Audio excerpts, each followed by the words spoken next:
नमस्कार मित्रों, स्वागत है आपका हमारे जेबी एंड सीआईबी मेड सिंपल के इस चैनल में। दोस्तों, बीएफएम का जो जून 2025 का एग्जामिनेशन हुआ था, उसका memory based question with proper explanation लेकर आपके सामने मैं प्रस्तुत कर रहा हूं। दोस्तों, आपको मैं बता दूं, ये जो पेपर हुआ था, इसमें लगभग 70 से 80% सवाल जो थे वो न्यूमेरिकल बेस्ड आए थे। ठीक है, आप देख सकते हैं कि न्यूमेरिकल का कितना इंपॉर्टेंट है हमारे बीएफएम में। लेकिन आप ये टेक फॉर ग्रांटेड नहीं ले सकते। You can not take it for granted that only the weightage will be same in the upcoming examination also. Sometimes what happen, you know, the theoretical portion has high weightage. तो आपको एक एक balance बना के preparation करनी पड़ेगी। Numerical का भी ऐसे से करना पड़ेगा, थ्योरेटिकल का भी करना पड़ेगा, कंसेप्चुअल ऑब्वियसली तो है ही है। चलिए, बहुत सारा कंसेप्ट है, हम लोग आज क्लियर करने वाले हैं इस वीडियो सेशन के माध्यम से। आपसे एक रिक्वेस्ट है कि पहले ट्राई कर ले खुद से क्वेश्चन को और तब एक्सप्लेनेशन को सुने। बेहतरीन तरीके से आप लाभ उठा पाएंगे। देखिए, एग्जैक्टली ऐसा ही सवाल आया था। पहला सवाल है कि किसी बैंक का आपको रिप्राइजिंग एसेट और रिप्राइजिंग लायबिलिटी सारे करोड़ में दिए हुए हैं। Call money 50 crore, cash credit 40 crore, saving deposit 50 crore, FD 50 crore. देखिए, जब आप क्वेश्चन को पहले से देखे होते हैं ना प्रैक्टिस के दौरान, तो आपको नया क्वेश्चन नहीं लगता है। जब एग्जामिनेशन में आता है तो लगता है तो हम बनाए हुए हैं। और यदि आप पहले से नहीं देखे रहेंगे ना, तो लगेगा क्या हमसे पूछ दिया है। तो हमारा जो मॉक टेस्ट होता है ना दोस्तों, उसका यही फायदा होता है कि आपको पहले से ही एक्सपोजर दे दिया जाता है। पहले से ही प्रैक्टिस करके जाइए ताकि एग्जामिनेशन में कुछ आपको नया ना लगे। तो दोस्तों, call money, cash credit, saving deposit और फिक्स डिपॉजिट, इसके वैल्यू दी गई है। अब कह रहा है कि इंटरेस्ट रेट में 1% का इंक्रीमेंट हुआ, मतलब इंटरेस्ट रेट जो है 1% बढ़ रहा है, राइट। तो और सभी एसेट और लायबिलिटी फुल्ली रिप्राइज हो रहे हैं, या लिखा है ना रिप्राइज फुल्ली, पैरेलल शिफ्ट है। तो बैंक का जो एनआईआई है, इस पे क्या इंपैक्ट पड़ेगा।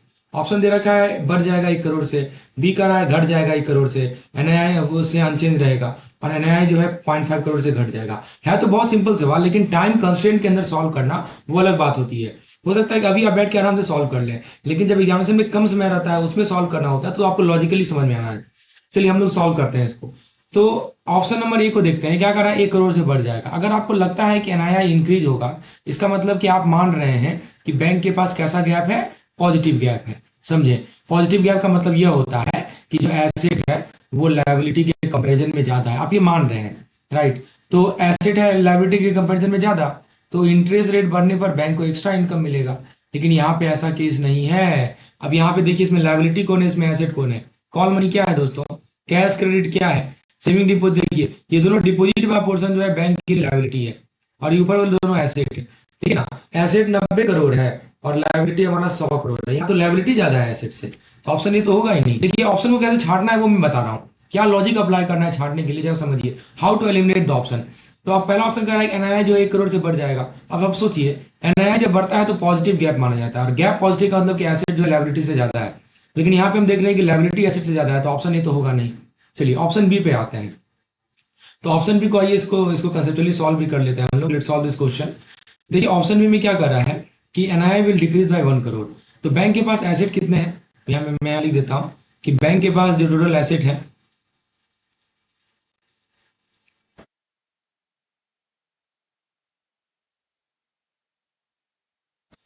कितने एसेट है बैंक के पास, 90 करोड़ का एसेट है। ठीक है ना। ये कॉल मनी और कैश क्रेडिट को ऐड कर लेंगे तो 90 करोड़ आएगा। ठीक है। बैंक की लायबिलिटी कितनी है, बैंक की लायबिलिटी को आपको ये देखना है ना, तो ये सेविंग डिपॉजिट 50 करोड़ का देख लीजिए और फिक्स डिपॉजिट 50 करोड़ का देख लीजिए, यानी लायबिलिटी हो जाएगा 100 करोड़ का। ठीक है। तो गैप कितना हो गया, तो गैप का फॉर्मूला होता है एसेट माइनस लायबिलिटी। तो 90 माइनस 100 यानी 10 करोड़ का गैप है।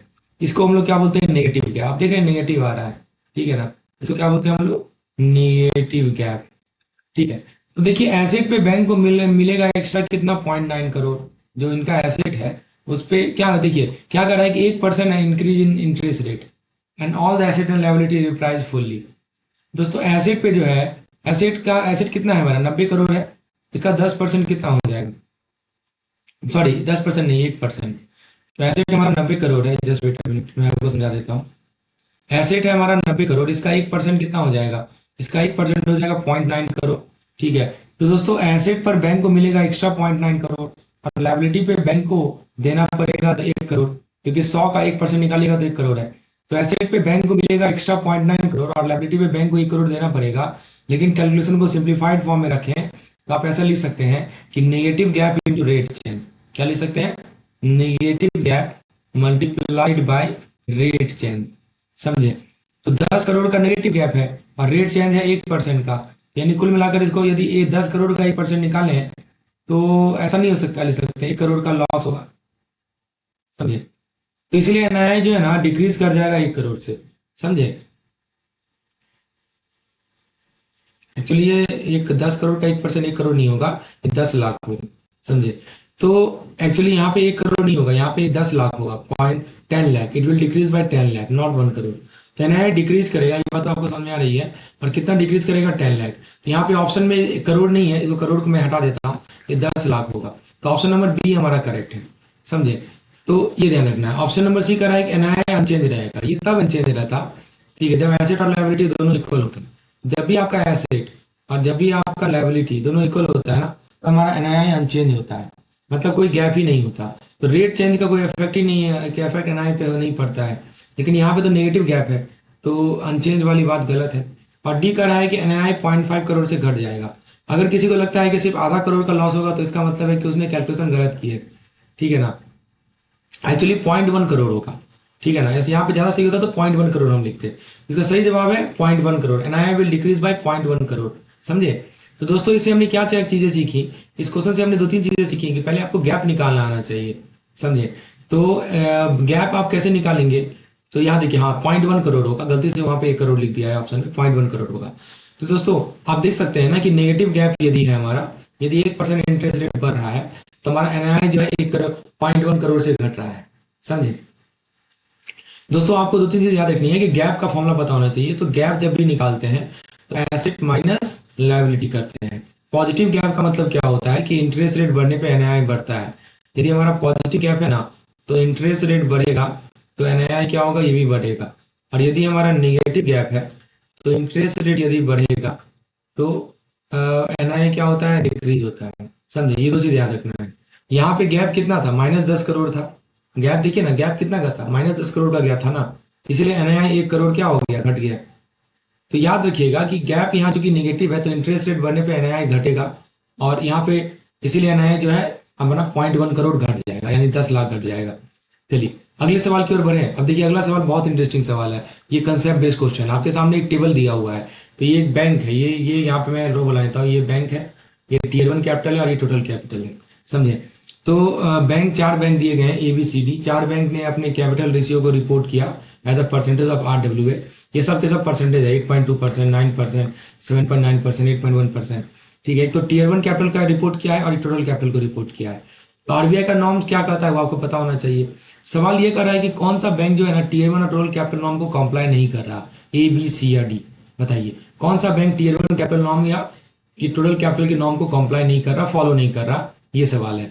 चलिए तो आपको पहले पता होना चाहिए कि जो टियर 1 कैपिटल का जो लिमिट है, टियर 1 कैपिटल का जो लिमिट है, इंक्लूडिंग इंक्लूडिंग सीसीबी, ठीक है, CCB not CCB, capital conservation paper कितना है? मिनिमम जो है कितना होना चाहिए? 8% होना चाहिए, ठीक है।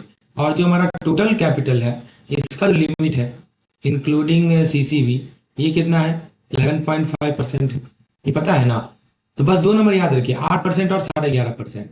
अब जरा देखिए बैंक ए को। बैंक ए का टियर 1 कैपिटल जो है 88.2% है, तो ये तो पास हो गया। लेकिन ये total total capital including CCB 10.5 है, ये गलत हो गया। मतलब बैंक ने ये एग्जाम पास किया लेकिन एक फेल किया, दोनों में नहीं किया, सिर्फ एक में फेल है। फिर बी को देखिए तो ये पास हो गया है, 8.5 से ज्यादा है, और ये भी पास हो गया है, 11.5 से ज्यादा है। सी की बात कर लेते हैं, फेल हो गया है, 8 से कम है, और ये भी फेल हो गया है। 11 के total 13 previous year question paper available है। मतलब सोचिए कि पिछले 5 से 6 साल का जो पेपर हुआ है, सिलेबस में ज्यादा बदलाव आए नहीं है, सभी का पेपर अवेलेबल है और वो हमारे कोर्स में अवेलेबल है। इससे आपको एक आइडिया मिल जाता है कि किस प्रकार के सवाल बार बार रिपीट हो रहे हैं। जब आप प्रीवियस ईयर क्वेश्चन को खुद से बनाते हैं ना पेपर को, तो आपको आइडिया मिल जाता है कि हाँ, किस प्रकार के सवाल रिपीट हो रहे हैं, कैसे सवाल एग्जामिनेशन में आ रहे हैं। यदि आप इसको चाहते हैं हमारे कोर्स में आप इनरोल हो सकते हैं, जिसका नाम है BFM PDF कोर्स। विशेष जानकारी के लिए इस नंबर पर मुझे व्हाट्सएप कर सकते हैं। चलिए अगले सवाल की ओर बढ़े, और भी इंटरेस्टिंग सवाल आने वाला है आपके सामने। ये देखिए टीसीएस पे एक सवाल पूछा था इन्होंने, तो ये समझते हैं इस क्वेश्चन को। आज का सवाल एक प्रैक्टिकल सिचुएशन पे बेस्ड है, जो कि एलआरएस बेस्ड है, लिबरलाइज रेमिटेंस स्कीम, और टीसीएस के बारे में। एक कस्टमर है जो कि 25 लाख रुपया रेमिट करना चाह रहा है, 25 लाख रुपया अब्रोड भेजना चाहता है। किस चीज के लिए? एलआरएस के अंदर मेडिकल एक्सपेंस के लिए, मतलब मेडिकल का खर्चा के लिए। फाइनेंशियल ईयर 25-26 में कस्टमर ने पैन देने का प्रॉमिस किया था, ठीक है ना, बोला था कि हम पैन देंगे, ठीक है। लेकिन क्या हुआ कि रेमिटेंस डेट तक पैन को सबमिट नहीं किया, समझे। ऐसे केस में टीसीएस किस रेट पे कलेक्ट किया जाएगा, समझे। तो ये आपसे पूछा है।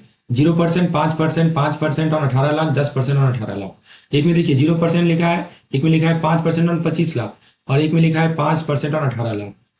चलिए, तो ये डेटा आपको नहीं दी गई होगी, ये जो मैंने एक्स्ट्रा आपको लिख दिया, ये आप क्वेश्चन में नहीं दी होगी। ठीक है, ये आपको पता होना चाहिए। तो देखिए, पहले ऑप्शन नंबर ए की बात कर लेते हैं। ऑप्शन ए का है 0%। देखिए, ये ऑप्शन लग सकता है टेम्पटिंग, क्योंकि मेडिकल पर्पज है, लेकिन लॉ कहता है कि चाहे एजुकेशन हो या मेडिकल, 7 लाख के ऊपर जो है आपको टीसीएस देना पड़ेगा, इसलिए 0% वाली बात नहीं होगी। बी का रहा है कि 5% ऑन 25 लाख। देखिए, 5% तो है, लेकिन याद रखिएगा टीसीएस पूरे 25 लाख पे नहीं लगता, सिर्फ जो 7 के ऊपर अमाउंट है उस पे लगता है। और यहाँ पेन भी नहीं दे रहा है कस्टमर, पेन नहीं दे रहा है तो एक्स्ट्रा टीसीएस लगेगा ना, तो 5% भी नहीं लगेगा, तो ये भी गलत है। फिर कह रहा है 5% और 18 लाख। अब थोड़ा सा सही डायरेक्शन में है। देखिए, कैलकुलेशन कीजिए, 25 में से 7 घटाएंगे तो 18 लाख आएगा ना।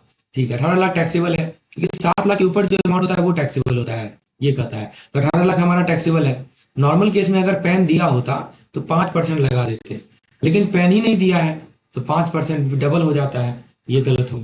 हाँ, डी नंबर सही है। तो सबसे पहले देखिए, जब भी ऐसा क्वेश्चन रहे ना, पहले आप स्टेप बाय स्टेप सॉल्व कीजिए इसको, कहीं कोई दिक्कत नहीं आएगी। पहले आप ये निकालिए कि कितना टैक्सेबल अमाउंट है हमारा, what is the taxable amount. तो हमारा जो टैक्सेबल अमाउंट है वो हो जाएगा 25 लाख माइनस 7 लाख। 7 लाख एक सीलिंग है, यानी कि 18 लाख। ठीक है, अब यहाँ विदाउट पेन है, आपको पता होना चाहिए कि विदाउट पेन में डबल रेट लगता है, समझे, यानी कि 10% रेट लगेगा, 5 का डबल 10 होगा। तो जो टीसीएस होगा ना, टैक्स कलेक्शन एट सोर्स, वो कितना होगा, 18 का 10%, यानी कि 1.8 लाख। समझे, तो इसीलिए ऑप्शन नंबर डी करेक्ट है। तो हमने क्या सीखा इस क्वेश्चन से कि देखिए, एलआरएस मेडिकल रेमिटेंस जो होता है वो 7 लाख तक टैक्स एग्जेम्प्टेड है, उसके बाद टीसीएस लगता है। यदि आपने पैन दिया है, पैन कार्ड यानी कि परमानेंट अकाउंट नंबर दिया है, तो 5% लगेगा।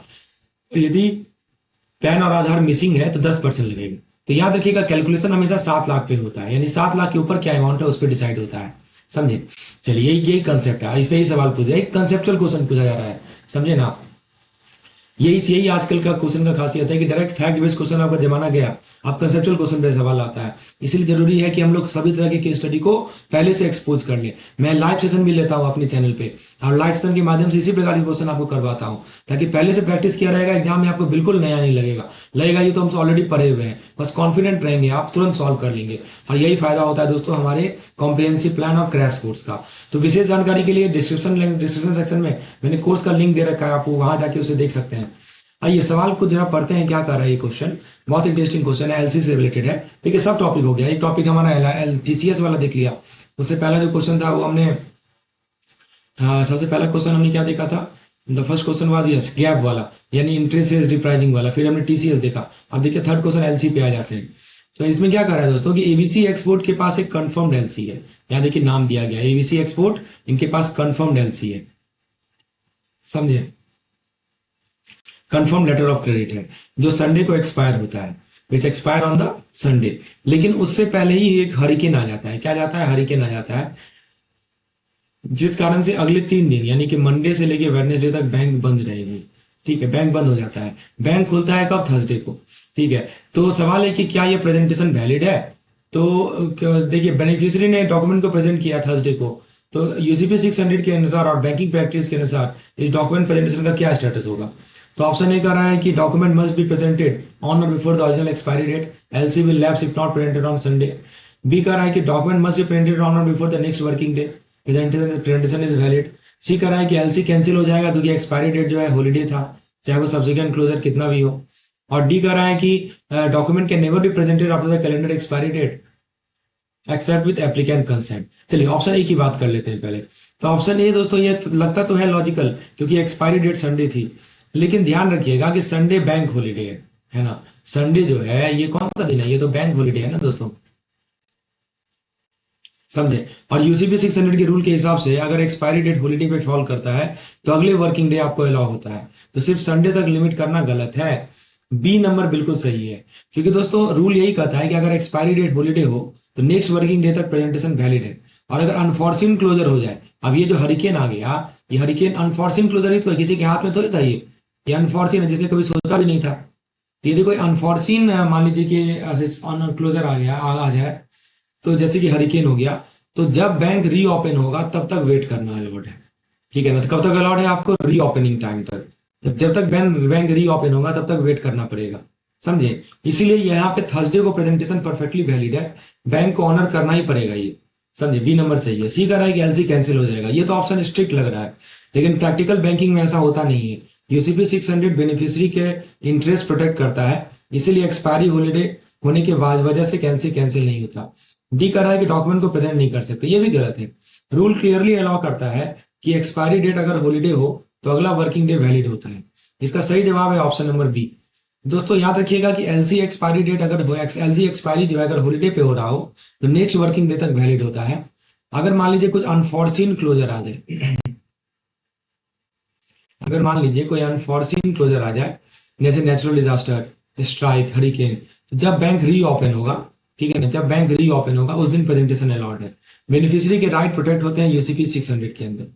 चलिए अगला सवाल की ओर बढ़े हम लोग। अगला सवाल ये पूछ रहा है आपसे कि जो एस्क्रो सर्विस बैंक ऑफर करती है वो कौन से ब्रॉड बिजनेस लाइन के अंदर आता है, ठीक है ना। तो ये सवाल आपका ऑपरेशनल रिस्क वाले टॉपिक से, वहां पे अलग से लिखा हुआ है। ये सब बिजनेस आपको पता होगा ना, बैंक का 8 बिजनेस लाइन होता है, उसका मैंने ट्रिक भी बताया था आपको याद रखने का। तो एस्क्रो सर्विस आपको 8 बिजनेस लाइन एकदम रट्टा होना चाहिए, बार बार मैं रिपीट भी करता हूँ। तो 8 बिजनेस लाइन में से कौन से बिजनेस लाइन के अंदर ये फॉल करता है, समझिए। तो ऑप्शन ए करा है investment banking, retail banking, agency service, treasury operation.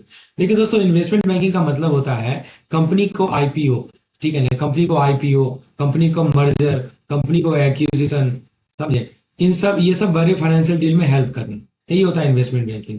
तो एस्क्रो सर्विस डायरेक्टली इस कैटेगरी में नहीं आता, क्योंकि ये ज्यादा कॉर्पोरेट एडवाइजरी वर्क है। जो एस्क्रो सर्विस है ना, it is more like a corporate advisory work, समझे, एक तरह का कॉर्पोरेट एडवाइजरी काम है। तो ऑप्शन ये तो नहीं होगा। बी कर रहा है रिटेल बैंकिंग। रिटेल बैंकिंग का मतलब सिंपल सर्विस जो आम कस्टमर को मिलते हैं, जैसे saving account, current account, loan, ठीक है, debit card, credit card. Escrow service एक स्पेशलाइज सर्विस है, आम कस्टमर के लिए रेगुलर प्रोडक्ट नहीं है, तो यह भी नहीं होगा। सी कर रहा है एजेंसी सर्विस। हाँ, ये सही आंसर है। एस्क्रो सर्विस का मतलब होता है कि एक थर्ड पार्टी अकाउंट जिसमें बायर और सेलर अपना पैसा रखता है, मतलब कि एक टीपी है। टीपी मतलब कि थर्ड पार्टी अकाउंट, एक ऐसा थर्ड पार्टी अकाउंट जहां पे क्या होता है, बायर और जो सेलर है वो क्या करता है, अपना पैसा रखता है, ठीक है। एक थर्ड पार्टी अकाउंट है जहां पे बायर और सेलर अपना पैसा रखता है, समझे। एस्क्रो का यही मतलब होता है। तो दोस्तों, और बैंक एक ट्रस्टी एजेंट की तरह काम करती है। बैंक कैसे काम करती है, bank act like a trustee. Bank जो है एक ट्रस्टी की तरह काम करेगी, बैंक जो है वो एजेंट की तरह काम करेगी। जैसे एक प्रॉपर्टी डील में होता है, बायर के पास एस्क्रो अकाउंट में बायर का जो पैसा है वो कहाँ रखते हैं। एग्जांपल के तौर पर आप प्रॉपर्टी डील को ले लीजिए, मैं एग्जांपल लेकर समझा देता हूँ।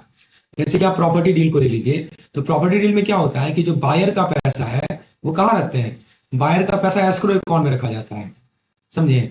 और जब सेलर कंडीशन पूरा कर देता है तब पैसा रिलीज होता है। बैंक यहाँ पे एजेंट के रोल प्ले करेगी, इसीलिए इसको एजेंसी सर्विस बोलते हैं, समझे। तो ये ऑप्शन नंबर सी सही है। डी करा ट्रेजरी। देखिए ट्रेजरी का काम होता है बैंक का खुद का पैसा मैनेज करना, समझे। जैसे कि आपका लिक्विडिटी हो गया, समझे, लिक्विडिटी हो गया, फॉरेक्स हो गया, बैंक का खुद का पैसा मैनेज करना है। एसएलआर हो गया, सीआरआर हो गया। तो एस्क्रो सर्विस जो है कस्टमर के बिहाफ में होता है, केवल बैंक का अपना पैसा का नहीं होता है इसमें। तो ट्रेजरी ऑप्शन भी गलत है। तो समझ लीजिए, एक चीज आपको याद रख लीजिए कि जैसे जैसे आपका जब भी आपको इन्वेस्टमेंट बैंकिंग दीजिए तो आईपीओ, मर्जर एंड एक्विजिशन, एम&ए, ये याद कर लीजिए। जब भी रिटेल बैंकिंग हो तो आम आदमी को जो प्रोडक्ट मिलता है, नॉर्मल कस्टमर प्रोडक्ट। ट्रेजरी की बात हो तो बैंक की अपनी लिक्विडिटी, बैंक की अपनी फॉरेक्स, एसएलआर, सीआरआर। और जब भी हमारे एस्क्रो की बात होगी, एक तरह का ट्रस्ट अकाउंट होता है जहां पे बैंक एजेंट की तरह काम करता है। तो याद रखिएगा, एस्क्रो मतलब कि बैंक एजेंट की तरह काम कर रहा है, इन्वेस्टर के लिए काम नहीं कर रहा है। आपके लिए एक छोटा सा सवाल है, अगर मान लीजिए बैंक डिविडेंड डिस्ट्रीब्यूशन या इंटरेस्ट पेमेंट कलेक्ट करके इन्वेस्टर को फॉरवर्ड कर रहा है, तो जल्दी से बताइए किस कैटेगरी में आता है। कमेंट सेक्शन में लिखिए। मैं फिर से सवाल पूछ रहा हूं दोस्तों, कमेंट सेक्शन में इसका आंसर दूंगा। मान लीजिए यहाँ पे सवाल पूछा जाता कि बैंक जो है वो डिविडेंड डिस्ट्रीब्यूशन, क्या डिविडेंड डिस्ट्रीब्यूशन या इंटरेस्ट पेमेंट, डिविडेंड डिस्ट्रीब्यूशन या इंटरेस्ट पेमेंट कलेक्ट करके इन्वेस्टर को फॉरवर्ड कर रहा है, तो बताइए तो ये कौन से सेगमेंट में आएगा। क्या ये इन्वेस्टमेंट में आएगा, या रिटेल में आएगा, एजेंसी में आएगा, ट्रेजरी में आएगा, किस में आएगा। बैंक डिविडेंड डिस्ट्रीब्यूट या इंटरेस्ट पेमेंट कलेक्ट करके इन्वेस्टर को फॉरवर्ड कर रहा है, बताइए किसमें आएगा। चलिए, होपफुली आपको चीजें क्लियर हो रही हो। यदि चीजें क्लियर हो रही हो तो प्लीज एक लाइक कर दीजिएगा, ताकि और भी मैं इस तरह का कंटेंट आपके सामने लाता रहूं समय से समय, टाइम टू टाइम। अब देखिए सवाल यह कर रहा है कि जो एक्सचेंज रेट है वो करेंसी के डिलीवरी के बेसिस पे कोट होता है, कि किस बेसिस पे, on which of the following basis. यानी exchange rate are usually quoted based on the delivery of currency on which basis, same day delivery, forward delivery, spot delivery, cash delivery. Option A की बात कर ले तो कह रहा है same day delivery. इसको हम लोग दोस्तों क्या बोलते हैं, कैश ट्रांजेक्शन बोलते हैं। We call it cash transaction, मतलब आज ही डील हुई और आज ही करेंसी डिलीवर होना है, ठीक है ना, यह होता है। लेकिन नॉर्मल प्रैक्टिस नहीं है, इंटर बैंक मार्केट में ये नॉर्मल प्रैक्टिस नहीं है। फिर बी कर रहा है फॉरवर्ड डिलीवरी। फॉरवर्ड का मतलब होता है फ्यूचर में एक फिक्स डेट के लिए डील करनी। जैसे मान लीजिए 30 डेज हो गया, समझे, 90 डेज हो गया, या मान लीजिए कि 6 महीना हो गया। यह भी एक वैलिड मार्केट है, लेकिन एक्सचेंज रेट जो आप न्यूज़पेपर या ट्रेडिंग स्क्रीन पे देखते हैं ना, वो नॉर्मली फॉरवर्ड के बेसिस पे कोट नहीं होता। यहाँ पे लिख रहा है कि बाय डिफॉल्ट किस बेसिस पे कोट होता है। जहां कुछ नहीं लिखा रहा है तो वहां पे क्या माना जाए, यही पूछ रहा है। अच्छा, सी कर रहा है स्पॉट। हाँ, ये सही जवाब है। देखिए, स्पॉट का मतलब ये होता है कि जो डील है ना, डील होने के 2 बिजनेस डे बाद, डील होने के 2 बिजनेस डे बाद करेंसी डिलीवर हो रही है। मैं ध्यान से समझिए इसी को। स्पॉट का मतलब यह होता है कि जैसे मान लीजिए कि आपने मंडे को डॉलर वर्सेस आईएनआर, ठीक है, बाय किया। आपने मंडे को डॉलर वर्सेस आईएनआर को खरीदा, तो जो सेटलमेंट होगा ना दोस्तों, कब होगा बताइए तो, कब होगा सेटलमेंट? तो सेटलमेंट होगा वो वेडनेसडे को होगा। क्यों? क्योंकि T+2 डे वाला रेन्यू है, मतलब डील हुआ मंडे को और सेटलमेंट हो रहा है वेडनेसडे को। यही स्टैंडर्ड प्रैक्टिस है ग्लोबली, और इसी के बेसिस पे रेट कोट किए जाते हैं। जब भी कुछ न लिखा है तो हम मान के चलते हैं कि जो हमारा कोटेशन है वो स्पॉट में है। अच्छा, कैश डिलीवरी क्या होता है? ये भी होता है T+0 सेम डे। यह भी एक तरह का टाइप है जिसमें ट्रांजेक्शन और सेटलमेंट दोनों सेम दिन होता है। तो याद रखिए दोस्तों, कैश का मतलब होता है T+0, फॉरवर्ड मतलब होता है T प्लस बियॉन्ड T+2, एक होता है टॉम। टॉम मतलब होता है T+1, स्पॉट मतलब होता है T+2। तो फॉरेक्स रेट जो आपको मार्केट में दिखता है ना, वो हमेशा स्पॉट T+2 के बेसिस पे होता है। तो याद रखिएगा, एक ट्रिक है इसको याद करने का कि फॉरेक्स का जो असली स्पॉट है वो T+2 होता है, T+0 या T+1 नहीं। अब आपसे एक सवाल पूछते हैं, जरा जवाब दीजिएगा, चैट बॉक्स में कमेंट सेक्शन में बताइएगा कि अगर मान लीजिए कि आपने थर्सडे को $1 वर्सेस आईएनआर का डील किया और फ्राइडे मार्केट हॉलीडे है, फ्राइडे क्या है आपका, हॉलीडे है, समझे, तो सेटलमेंट कितने दिन बाद होगा, सेटलमेंट कब होगा, जरा बताइएगा। बहुत अच्छा सवाल है ये सवाल पूछा जाता है। थर्सडे को आपने डील किया, ठीक है ना, तो आपको बताना है कि सेटलमेंट कब होगा, और मान के चलिए कि स्पॉट वाला है। जल्दी से चैट बॉक्स में करंट ये अपना जो कमेंट सेक्शन है उसमें टाइप कीजिए। तो देख रहे हैं, सब तरह का सवाल आपके सामने में ला रहा हूं ताकि आपको सब तरह का क्वेश्चन का एक्सपोजर हो। देखिए, ये जो सवाल है बहुत इंपॉर्टेंट है, एलसी से रिलेटेड है। तो दोस्तों, एलसी एक्सपायर वाला एमसीक्यू काफी इंपॉर्टेंट है और स्टूडेंट को यूजुअली कंफ्यूज करता है। दोस्तों, आज का एमसीक्यू एलसी पे बेस्ड है। एक एलसी है जो कि संडे को एक्सपायर हो रहा है। कब एक्सपायर हो रहा है? एलसी एक्सपायर ऑन संडे, ठीक है। उसके बाद अगले 3 working day bank hurricane, I think हमने अभी डिस्कस किया है। चलिए, ये शायद रिपीट हो गया, इसको हम स्किप कर रहे हैं। ये क्वेश्चन अभी हमने देखा है, पहला क्वेश्चन शायद वही था, इसको स्किप किया जा रहा है। चलिए अगला सवाल देखते हैं। Which of the following is an example of effect-based classification of operational risk event as per the earlier approach? Internal fraud, external fraud, legal liability, employment practice and workplace safety.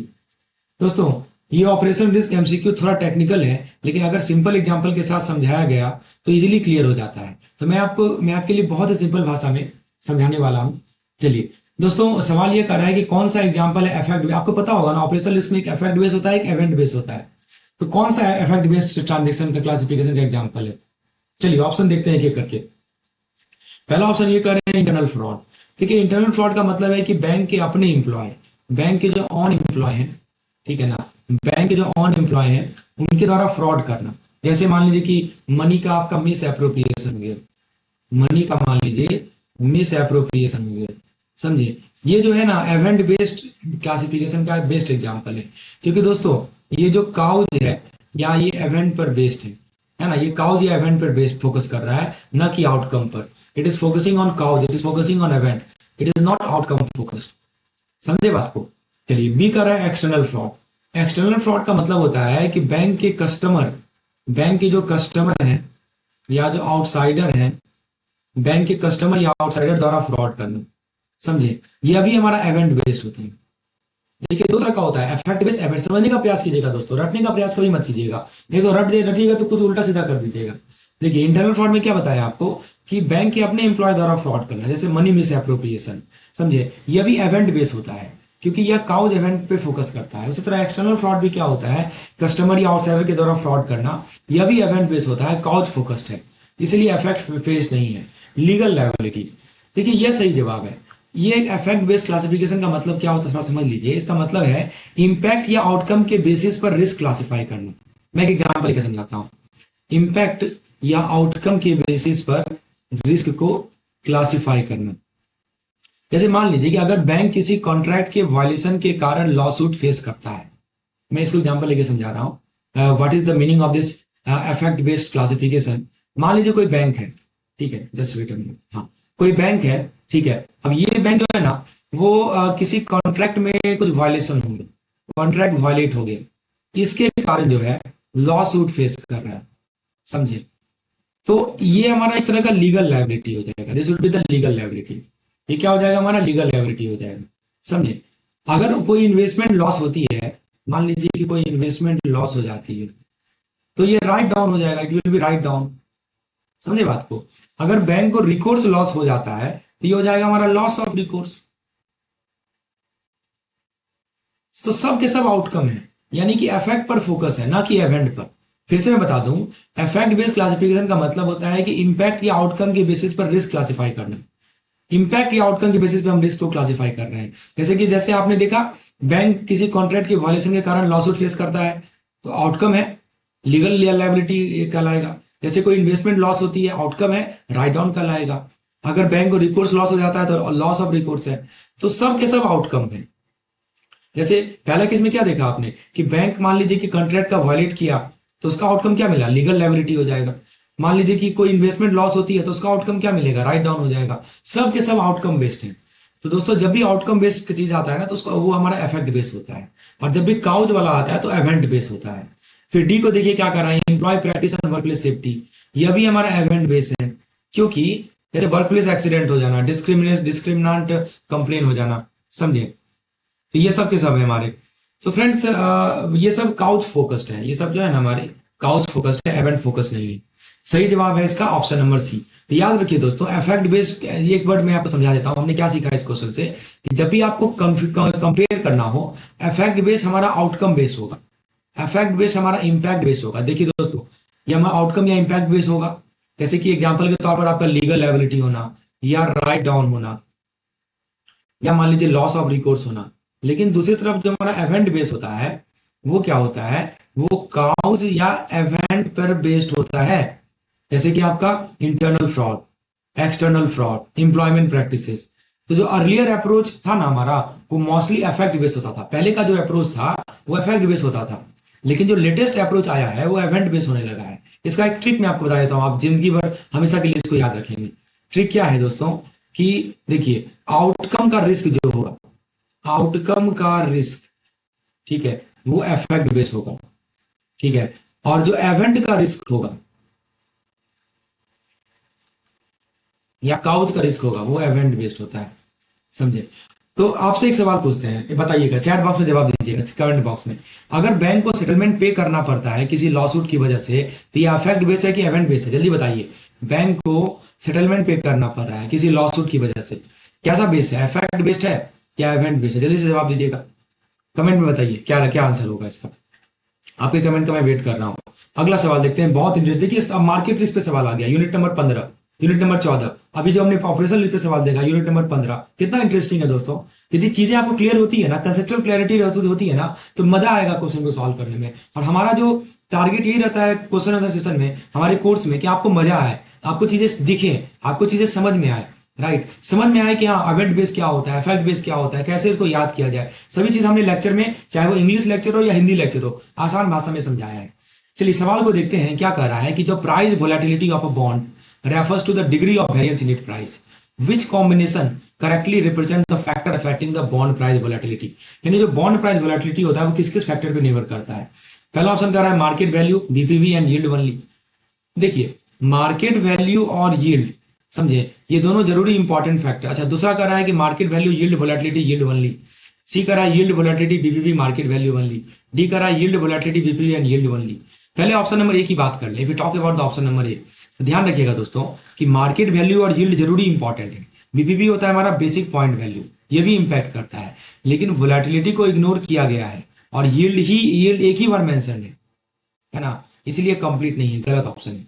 B की बात कर ले तो कह रहा है market value yield volatility and yield.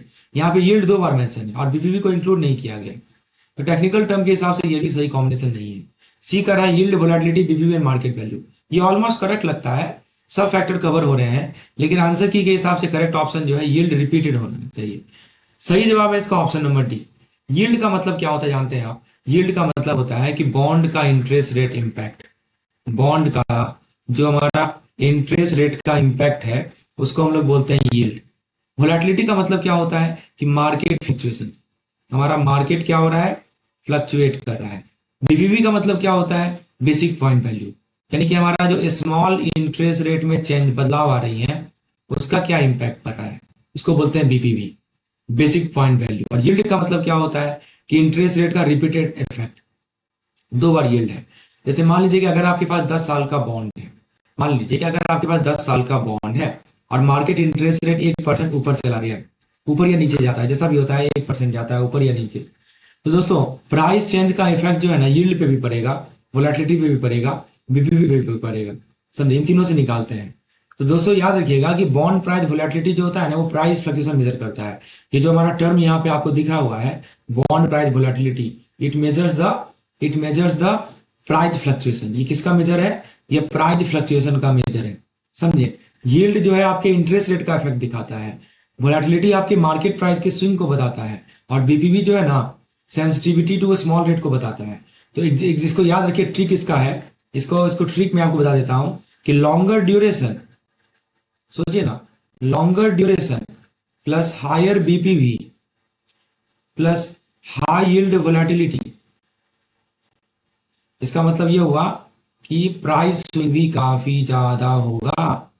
तो yield का इफेक्ट होगा, बीपीवी का इफेक्ट होगा और मार्केट फ्लक्चुएशन का भी इफेक्ट होगा।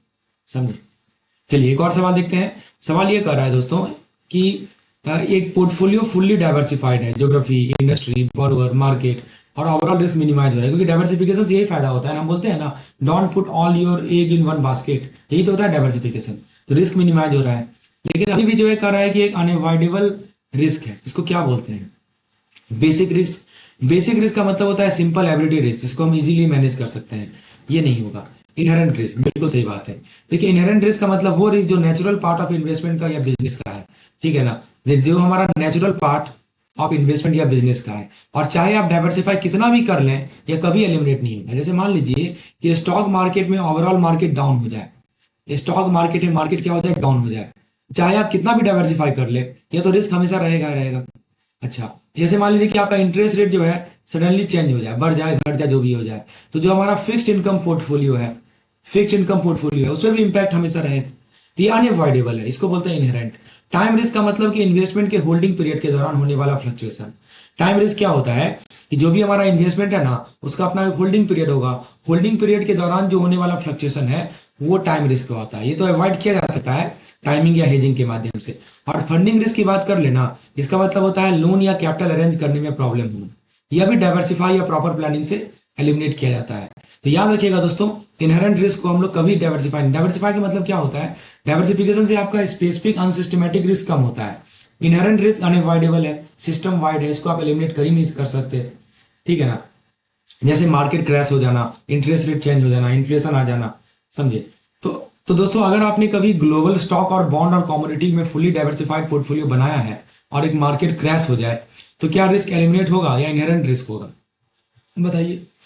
तो फ्रेंड्स देखिए और भी बहुत सारा सवाल है, लगभग हमारे पास 100 से 150 क्वेश्चन का सेट है, समझे। तो पॉसिबल नहीं है, आप यदि चाहते हैं कि मैं इसका पार्ट 2 लाऊं तो प्लीज चैट बॉक्स में यस लिख दीजिए कमेंट सेक्शन में, तो मैं इसका पार्ट 2 भी लाऊंगा। आपके रिस्पॉन्स पे निर्भर करता है। और यदि आपको किसी प्रकार का स्टडी मटेरियल का रिक्वायरमेंट हो, इस प्रकार का आसान एक्सप्लेनेशन चाहिए, तो नंबर पे व्हाट्सएप कर सकते हैं डिटेल जानकारी के लिए। मिलते हैं लोग अपने